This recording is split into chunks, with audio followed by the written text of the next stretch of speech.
खैरपुर में कैदन विच में मल्ह कोडी कोडी जा मुकाबला कराया गया। तफसील पेश है खैरपुर मां खादम जुनैद जी रिपोर्ट। नाज़रीन, सेंट्रल जेल खैरपुर में कैदन विच में मलाखड़ो भी थियो आहे, उन सां गॾु कोडी कोडी रांदि भी कराई वई आहे।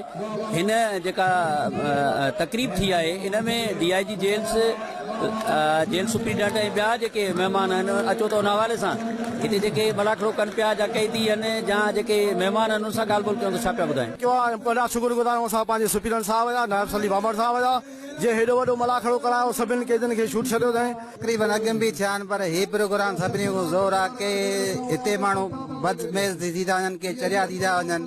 उन्हनि खे ख़ुशि करण लाइ गवर्नमेंट जी हिकिड़ी पॉलिसी आहे त उहा हिकिड़ी शइ कैदी सुधरी ॿार पंहिंजे मुआशरे खे एॾो ई दुनिया में ख़तमु थी वञनि।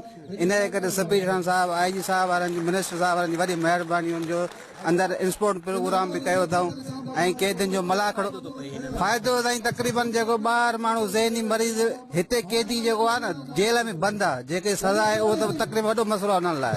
भई प्रोग्राम ॾिसी उन्हनि खे जेल महसूस नथो थिए। इहो एक्चुअली हाणे असां सभु जेल में प्रोवाइड कयूं पिया।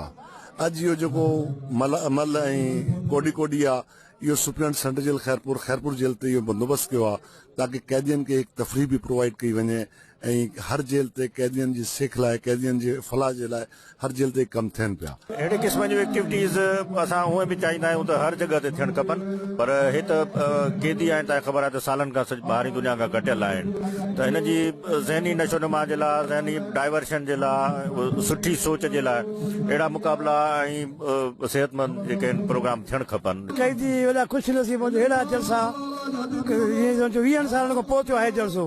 सुप्रीम साहब जे मेल हिते कोडी कोडी थींदी, मल थींदी, वॾो जलसो आहे। अॻु में प्रोग्राम राग जो थियो, हाणे वरी हे साहब बाबन साहब उन महिरबानी कई आहे। ऐं जेको कैदियुनि खे ज़हनी इज़त खां जेको आहे तमामु माशाअल्लाह एंटरटेनमेंट ॾिनी आहे। सभई कैदी ॾिसो था त 750 जो टोटल आहे, 750 ई मौजूदु आहे। सभई कैदी इंशाअल्लाह जॾहिं हितो निकिरंदा त सुठा शहरी थी निकिरंदा। इहा असांजी क़ौमी रांदि आहे, असां सिंध जी क़ौमी रांदि आहे। अहिड़ा प्रोग्राम हूंदा त असांजा थियणु घुरिजनि न। हा, कैदियुनि जे लाइ तफ़रीह आई एतिरा ॾिना अथनि। कैमरामैन आफ्ताब अलो सां गॾु खादम जुड़ियो, KTN न्यूज़ खैरपुर।